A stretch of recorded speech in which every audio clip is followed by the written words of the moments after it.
मैं एक क्षण भी, एक पल भी अब व्यर्थ नहीं जाने देना चाहता हूँ, क्योंकि जैसे जैसे घड़ी निकट आ रही है मेरी पिपासा और बढ़ती जा रही है।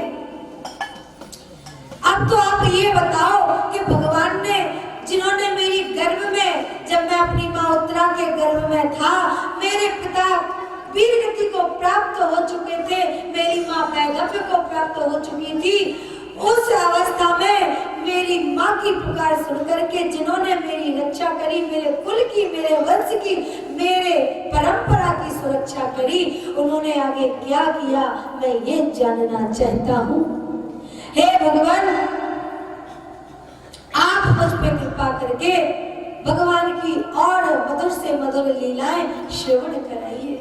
श्री सुखदेव जी महाराज कहते हैं, राजन, जब इंद्र को ये आवाज हुआ कि मैंने बड़ा भारी पाप कर दिया, अरे नारायण तो मेरी हर बार रक्षा के लिए अवतार लिया करते हैं, मेरे सिंहासन को बचाने के लिए ना जाने उन्होंने कितनी बार दैत्यों के साथ में अवतार लेकर युद्ध किया, और मैं इंद्र ये भूल गया कि उनके मेरे ऊपर कितने उपकार हैं, मैं उनकी लीला को समझ नहीं पाया, लौट कर आया नारायण के चरणों में गिर गया। मेरे प्यारों, भगवान श्री कृष्ण के चरणों में गिर गया, क्षमा याचना करने लगा। भगवान, आपकी लीला को जो महादेव, जो कालों के भी काल, महाकाल के नाम से जाने जाते हैं, वे नहीं समझ सकते, जो सृष्टि के रचयिता है, जो पर ब्रह्म परमात्मा के नाम से भी जाने जाते हैं, जो रचनाकार है,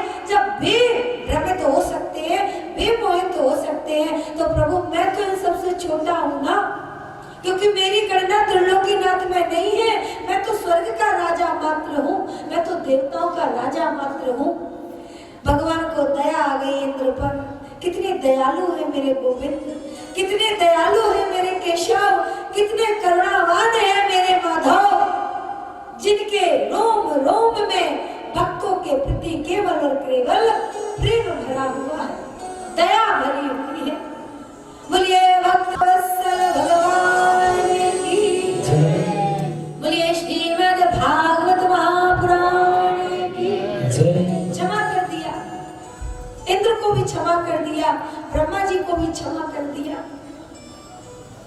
अब आगे की कथा सुनाते हुए कहते हैं, हे राजन, एक बार उनके स्वयं पिता नंद बाबा एकादशी का व्रत रखे हुए थे, और रात्रि में उनकी निद्रा खुल गई, उनको ऐसा प्रतीत हुआ मानो भोर हो गई है, और रात्रि के समय ही वे यमुना के जल में चले गए आचमन तर्पण करने के लिए, स्नान करने के लिए। वहीं उन्होंने अपनी खड़ाऊ उतारी, अपने वस्त्र रखे, कुसा रखी और जल में प्रवेश कर गए। जैसे ही जल में प्रवेश किया मेरे प्यारों, वरुण के दूत उनको दोनों बाहों पकड़ करके वरुण लोक को ले चले गए। वरुण लोक को जब लेकर के चले गए, वरुण जी ने देखा सिंहासन पर विराजमान है कि ये पृथ्वी का मनुष्य आया है। पूछा, रात्रि में क्या कर रहे थे तुम जल में? बोले, महाराज मुझे नहीं पता था, मैंने सोचा कि चौथा पहर शुरू हो गया है, भोर होने वाली है, इसलिए मैं ये विचार करते हुए यमुना के जल में आचमन तर्पण स्नान के लिए चला आया। बोले, तुम जानते नहीं कि रात्रि में जल में हमारे दूत विचरण करते हैं, और जो भी रात्रि में जल में जाता है उसको हमारे दूत उठा लाते हैं। बोले, महाराज मुझे नहीं पता था। ये चर्चा इनकी इधर चल रही थी, इधर मेरे प्यारों समय व्यतीत होते होते भोर हो गई। नंद बाबा के ढूंढने वाले चारों ओर ढूंढने लग गए। कुछ लोग यमुना जी के तट पर भी पहुंचे तो देखा खड़ाऊ उतनी रखी है, वस्त्र रखे हैं, कहीं ऐसा तो नहीं कि नंद बाबा को यमुना में डुबकी लगाते हुए पैर फिसल गया हो और यमुना में चले गए हो। यदि चले जाते तो बाहर तो निकलते। अब तो चारों तरफ जो है व्याकुलता पड़ गई। हमारे गोविंद को पता चला, गोविंद को समझते देर नहीं लगी कि बाबा जरूर अंदर ही गए हुए हैं। छलांग लगा दी गोविंद ने और पहुंच गए वरुण लोक। वरुण लोक में बैठे हैं वरुण देव जी। बड़ा ऊंचा सिंहासन है, उनकी बड़ी आओ भगत हो रही है, लेकिन वे पहचानते हैं कि हमारे नारायण भगवान ने ब्रज में जन्म ले लिया है और बड़ी सुंदर लीलाएं कर रहे हैं। उनका बड़ा सुंदर अभिनय चल रहा है। उस अभिनय को जानते हुए उन्होंने जब उनके वरुण लोक में अपना प्रवेश किया तो खड़े होकर के बड़ी बड़ी दंडवतें करी। महाराज बड़ी कृपा करी कि आप इस रूप से हमारे लोक में पधारे। ये लीला का हिस्सा नहीं थी, लेकिन अब लीला का हिस्सा बन चुकी है। बोलिए वत्सल भगवान की, बोलिए श्रीमद् भागवत महापुराण की जय। वरुण देव का मनोरथ पूर्ण किया। एक तरफ बैठे हैं नंद बाबा, हाथ जोड़ के डर के मारे जैसे किसी बंदी को कारागार में डाल देते हैं। वरुण देव से कहा, तुमने ये महापुरुष को किस अपराध में यहाँ बंदी बना के रखा है? बोले महाराज, मेरे दूत इसको रात में 12 बजे उठा करके लाए हैं। उनको नहीं पता था कि ये आपके बाबा जी हैं। बाबा जी के चरणों में बार-बार क्षमा मांगी वरुण देव ने और सिंहासन पर बिठाला हमारे माधव को। आरतियां उतार रहे हैं वरुण लोक में, बड़ी सुंदर उनकी पूजा अर्चना हो रही है। इसके बाद सब लोग ने, जितने भी उनके अंशज वंशज रिश्तेदार नातेदार थे, सबने नंद बाबा से क्षमा याचना करी और अपनी लीला को पूर्ण करके माधव कहाँ आ गए? ब्रज में। इसके बाद मेरे प्यारों बड़ी सुंदर सुंदर ऋतुएं आई। 6 प्रकार की ऋतुओं का वर्णन श्री सुखदेव जी महाराज ने करके राजा परीक्षित को सुनाया कि कैसे हेमंत, शिशिर, ग्रीष्म और शरद आदि 6 ऋतुएं आती हैं, जिनके माध्यम से प्रकृति परिपोषित होती है। कभी पत्र, बेल पत्र, फूल, फल जो है कभी मुरझा जाते हैं, तो कभी उनमें नवचेतना आती है, बीज अंकुरित होता है। ऐसे सृष्टि में कैसे ब्रह्मा जी अपनी इस भौतिक सृष्टि का पालन पोषण करते हैं, कैसे इसे चलाते हैं, इसका 3 लोगों के ऊपर बड़ा विशेष दायित्व है। श्री सुखदेव जी महाराज राजा परीक्षित को बताते हुए कह रहे हैं, राजन, ब्रह्मा जी का कर्तव्य है कि जितने भी ये 84 लाख योनियां हैं, जो 4 वर्गीकरण में इनको विभाजित किया गया है। अंडज, जो अंडा अंडे से पैदा हो, अंडज, पिंडज, स्वेदज और उद्भिज। ये अंडज क्या है? जो प्रकृति अंडे से पैदा होती है वो अंडा वाली प्रकृति यानी अंडज कहलाती है। दूसरी प्रकृति है पिंडज, जो पिंड से पैदा हो। जैसे शरीर से शरीर बनते हैं ना, देवियां जब गर्भ धारण करती हैं तो आगे उनके स्त्री या पुरुष जीव पैदा होता है। ये पिंडज वाली प्रकृति चलती है, जो गाय में, भैंस में, बकरी में, घोड़े में, गधे में, शुअर में, सिंह में आदि जो देह से देह बनती है, वो पिंडज वाली प्रकृति कहलाई जाती है मेरे प्यारों। और स्वेदज तीसरे प्रकार की प्रकृति आती है, जो हमारा पसीना निकलता है, उससे जो प्रकृति बनती है, जो जीव बनते हैं, वो स्वेदज में आती है। और उद्भिज अर्थात जो बीज से उत्पन्न होती है, जैसे पेड़ पौधे, जितनी भी फसलें हैं, ये चौथी प्रकार की उत्पत्ति कही गई है। तो ये इसका दायित्व किसके ऊपर है मेरे प्यारों? ब्रह्मा जी के ऊपर। इस सृष्टि जितनी भी हमें अपने चक्षुओं से दिखाई दे रही है, अपने नेत्रों से दिखाई दे रही है, अपनी आंखों से दिखाई दे रही है, ये सारी की सारी ब्रह्मा जी के द्वारा रचना की गई है। उसके बाद दायित्व आता है किसका? विष्णु भगवान का। विष्णु भगवान का दायित्व आता है, जितनी भी सृष्टि बनी, अब इसको भूख प्यास भी लगेगी, शरीर के लिए वस्त्र भी चाहिए, हमारा जीवन अच्छे से कैसे चले, सोचा जलचर, जो जल में विचरण करे वो जलचर, जो नभ में विचरण करे वो नभचर, जो थल में विचरण करे वो थलचर। तीन प्रकार की, ये जो 84 लाख योनियां है ना मेरे प्यारों, ये तीन प्रकार के इनके निवास स्थान है। कोई थल पे रहेगी अर्थात पृथ्वी पर, तो कोई नभ में आकाश में विचरण करती है, तो कोई जल में रहती है। ऐसे इनका वर्गीकरण किया गया है। और तीन ही देवता इस तीन प्रकार की प्रकृति और सृष्टि का पालन पोषण और संहार करते हैं। विष्णु भगवान का खिलाने पिलाने का काम हो गया, भूखा उठोगे जरूर लेकिन रात्रि में भूखा सोने नहीं देते। जितने भी जीव हैं मेरे प्यारों, आपकी बात अकेली नहीं है, जितने भी जीव हैं सबको भोजन मिलता है। ऐसी व्यवस्था है हमारे नारायण भगवान की। फिर अंतिम तीसरा जो है हमारे महादेव है।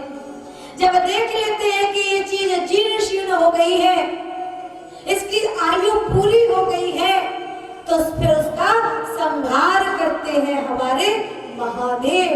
बोलिए महादेव भगवान की जय, बोलिए त्रिलोकीनाथ की जय, श्रीमद् भागवत महापुराण की जय। इसके बाद भगवान श्री सुखदेव जी महाराज राजा परीक्षित को गोपियों के विषय में सुनाते हैं। हे राजन, ये जो ब्रज में गोपियां आई है ना, जो जब भगवान छोटे थे तो उनकी रूप माधुरी को देखने के लिए उलाना देने पहुंच जाती थी।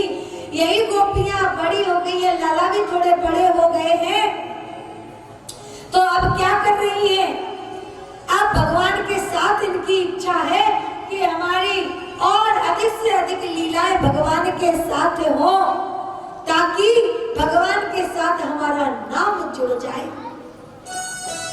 श्री सुखदेव जी महाराज कहते हैं, राजन, गोपियों का ये मनोरथ भगवान ने जान लिया कि गोपियां चाहती हैं अब भगवान हमारी इस आत्मा रूपी, जो हमारी आत्मा है ना, उस परमात्मा रूपी कृष्ण से इनका मिलन हो जाए। अब भगवान गोविंद हम पर ऐसी कृपा कर दे। गोपियों का मनोरथ जाना भगवान ने। शरद पूर्णिमा की रात्रि को मेरे प्यारों बड़ी सुगंधित वायु चल रही है, बड़ा सुंदर वहां पर वातावरण बना हुआ है, सुंदर पुष्प खिले हुए हैं उपवन में, चातक, मोर, हंस, सारस, कोयल, कू कू करते हुए पक्षी मन में मानो वात्सल्य भरे दे रहे हैं, प्रेम की अगाध बाढ़ उड़ेले दे रहे हैं। इतना सुंदर उस उपवन का भगवान ने वातावरण बना दिया। आज स्वयं कैसे बैठ गए, जैसे तारों के बीच में एक चंद्रमा निकल आता है ना, ऐसी उस सुंदर व्यवस्था में भगवान बांसुरी लेकर के उस बांसुरी की तान को छेड़ देते हैं। ऐसी सुरीली तान छेड़ते हैं। सुखदेव जी महाराज कहते हैं, राजा परीक्षित, जितनी भी वो गोपियां थी, वो गोपियों की कोई आयु नहीं थी, उसमें 5 वर्ष की अवस्था से लेकर के 100 वर्ष तक की देवियां गोपियों के रूप में थी। और केवल स्त्री ही नहीं थी, कई ऐसे दिव्य पुरुष जो कि सूक्ष्म रूप से वहां पहुंच सकते थे, वे भी उस लीला में सम्मिलित होने के लिए तैयारी करने लग गए। मेरे प्यारों, आप गोपियों की दशा देखिए। भगवान की वो आवाज सुनी, मुरली की तान सुनी, तो जो गोपी जो काम कर रही थी, ऐसी सुदूध विसारी कि जैसी मुरली की कान में आवाज पड़ी, एक गोपी मेरे प्यारों भोजन पका रही थी। भोजन पकाते पकाते उसने चूल्हे पे ही छोड़ दी हंडी और बांसुरी की आवाज सुन के चल दी जहां से आवाज आ रही थी उस उपवन की ओर। एक देवी अपनी सास के पैर दबा रही थी, सास को छोड़ करके चल दी उस उपवन की ओर।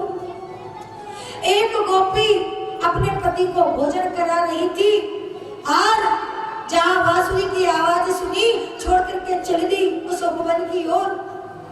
एक गोपी मेरे प्यारों बड़ा सुंदर श्रृंगार कर रही थी, ऐसी सुध-बुध भूली उसकी कि उसने आंखों का काजल अपने होठों पे लगा दिया और होठों की लाली अपने कानों में लगा ली।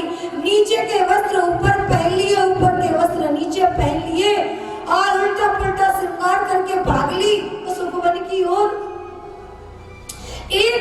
उसके पति ने रोक दिया, कहाँ जाती हो रात्रि में, और घर के अंदर उसको बंद कर दिया। मेरे प्यारो, बैठ गई वो स्त्री, वो गोपी पद्मासन पर, और ऐसी उसने आसन पे बैठ करके ऐसी ताड़ी लगाई कि शरीर को वही छोड़ दिया और उसकी आत्मा उस उपवन में पहुंच गई।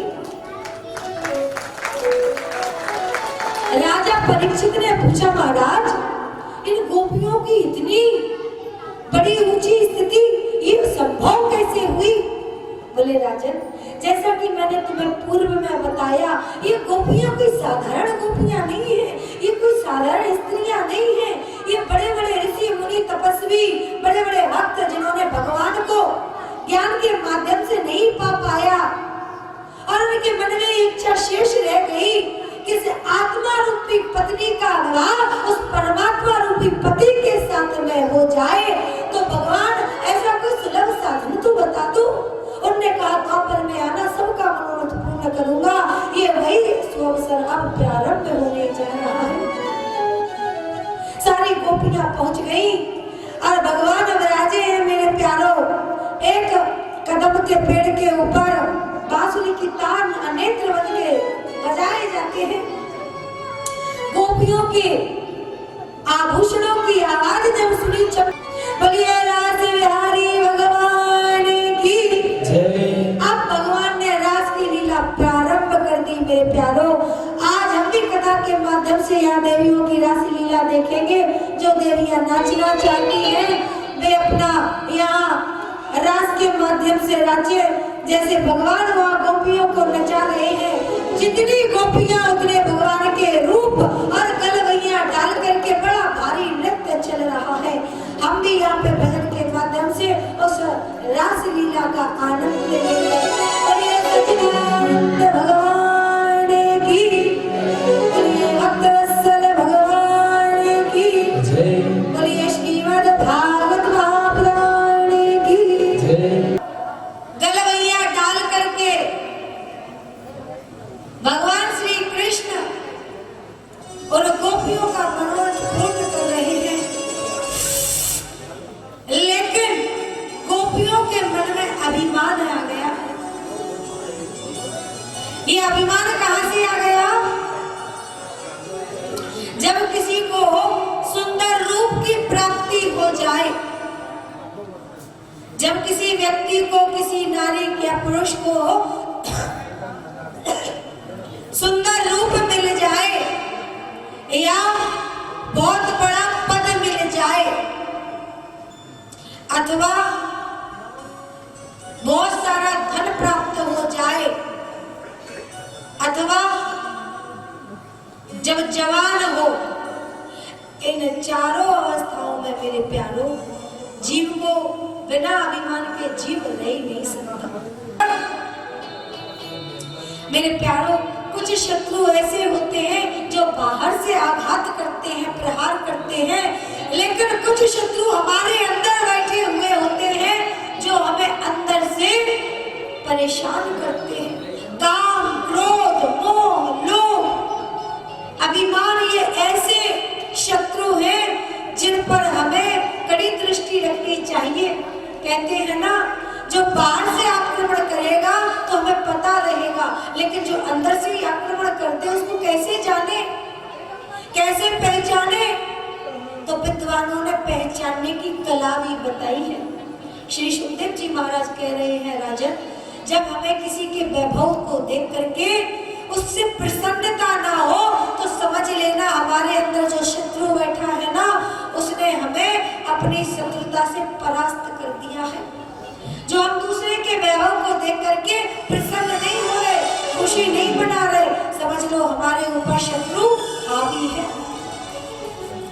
जब हम छोटी छोटी सी बातों पर किसी पर क्रुद्ध हो जाए, उसको अनाप शनाप बकने लग जाए, तो समझ लेना हमारे अंदर का क्रोध रूपी शत्रु हमारे ऊपर हावी है। जब हर बात में लोभ दिखाने लग जाए, कोई गरीब याचक आए हमारे दरवाजे और हम उसको 2 रोटी भी ना खिलाए, इतने लोभी हो जाए, समझ लेना हमारे अंदर लोभ रूपी शत्रु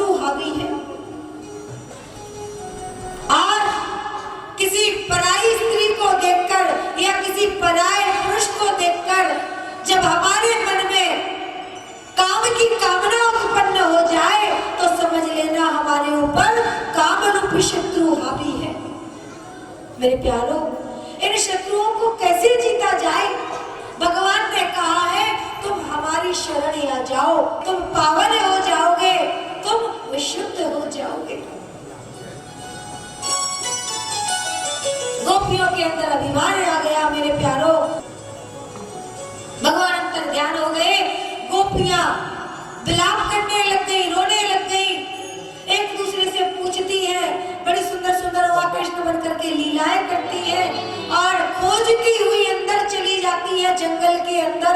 न जाने नंगे पैर कैसे इस करील कुटील वन में बड़े बड़े जानवर होंगे, भयानक इस जंगल में बड़े बड़े कांटे होंगे, हमारे माधव को कहीं दुखी ना कर दे। चलते चलते देखती है चरणों के चिन्ह बने हुए हैं, निशान बने हुए हैं। तो एक गोपी दूसरी गोपी से कहती है, हे सखी, जरूर हमारे प्राण प्यारे इसी मार्ग से आगे गए हैं। देखो यहाँ पुष्पों के निशान हैं, उनके चरणों के चिन्ह हैं, लेकिन एक नहीं है, ये दो लोग हैं। 4 चरण चिन्ह बने हैं, अर्थात 2 लोग हैं। तो ये दूसरा कौन होगा? विचार किया, कहीं हमसे भी ज्यादा कोई उनको प्यारी गोपी तो नहीं है जिसके साथ वो चले गए। हाय हाय, हमने ये कौन सा अनर्थ कर दिया जो हमारे गोविंद हमारे बीच से चले गए, हमारे प्राण प्यारे हमसे दूर हो गए। रुदन करती हुई गोपियां आगे जाती हैं, तो आगे जो गोपी साथ में गई थी ना, वो भी दिखाई देती है कि वो भी रुदन कर रही है। उसको क्यों छोड़ गए भगवान? भगवान उस अकेली को लेकर के गए थे, लेकिन उसके भी मन में अभिमान आ गया कि देखो सब गोपियों से ज्यादा हमको प्रेम करते हैं, तभी तो हमें एकांत में लेकर के आए हैं, हमारा श्रृंगार कर रहे हैं। ये अभिमान जब हो गया तो भगवान वहां से भी अंतर ध्यान हो गए। अब तो उस गोपी के प्रति भी उन देवियों को दया आने लगी। अरे ये बड़ा निष्ठुर है, ये किसी का नहीं है। बीच जंगल में रात्रि के समय पहले तो वंशी बजा के बुलाता है और बीच में छोड़ करके भाग जाता है। अरे कितना निर्दयी है, इसके अंदर दया नहीं है। विलाप करती हुई आती है यमुना के किनारे मेरे प्यारो, और प्रार्थना करती हुई कहती है, इस प्रार्थना को श्री सुखदेव जी महाराज ने गोपी गीत कहा है। हम यहाँ इसकी 2 लाइनें गाएंगे मेरे प्यारो। सारी गोपियां रुदन कर रही हैं, अश्रुपात कर रही हैं और क्या कह रही हैं? जयति तेधिकं जन्मना ब्रिजा श्रियत इंदिरा शाश्वत द्रवी। जयति तेधिकं जन्मना ब्रिजा श्रियत इंदिरा शाश्वत द्रवी। दयति देशता दिव्युता विका वैद्रिता स्मिता विजेन्द्रते। गोपियां करुण क्रंदन करती हुई, रोती हुई, अश्रुपात करती हुई क्या कह रही हैं? हे मेरे प्राण प्यारे, हे मेरे हृदय में निवास करने वाले, आपकी जय हो। आपने इस तरह से हमें छोड़कर ही जाना था इस निर्जन जंगल में, तो हमें बुलाया ही क्यों? हे भगवान, आपने कैसे कैसे हमारी राक्षसों से रक्षा करी, हमारे प्राण बचाए।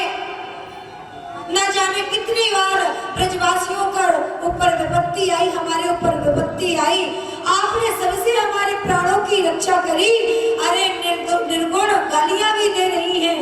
अरे अधम, तूने तो ऐसा काम भी कर दिया जैसे कोई कसाई पहले तो बकरी को पालता है, हरी हरी घास खिलाता है, अनेकों प्रकार की सामग्रियां खिला खिला के उसका शरीर हष्ट पुष्ट कर देता है, और एक दिन वही कसाई उस बकरी को काट देता है अपने हाथों से। तूने तो वही काम किया हम गोपियों के साथ, पहले तो हमारी रक्षा करी हर प्रकार से, और आज हमें असहाय छोड़ अदृश्य हो गया। अंत में गोपियों ने कहा, मेरे प्यारो, यदि तुम नहीं आए हमारे बीच में तो इस यमुना के जल में हम अपने प्राण दे देंगे। जब प्राण देने की बात सुनी, जब देख लिया कि अश्रुओं में इनका घमंड बह गया है, तो माधव ने देखा अब ये बिल्कुल विशुद्ध निर्मल हो चुकी है, प्रकट हो गई। बोलिए गोविंद भगवान की जय। गोपियों से कहा, गोपी तुम रुदन मत करो, मैं तो तुम्हारे हृदय में निवास करता हूँ, तुम मुझे भौतिक दृष्टि से कहाँ ढूंढती हो? अपने हृदय में झांक कर तो देखो, मैं तो तुम्हारे हृदय के बीच में ही बैठा हूँ। केवल तुम अपने घमंड, अभिमान, क्रोध, ईर्ष्या, द्वेष, लोभ, मोह, इनके कारण मुझे देख नहीं पाती हो, मैं तो तुम्हारे ही हृदय में रहता हूँ। गोपियों को मनाया मेरे प्यारो, मनाने में हमारे गोविंद बड़े चतुर हैं। बोले अब चलो गोपियां महाराज करेंगे।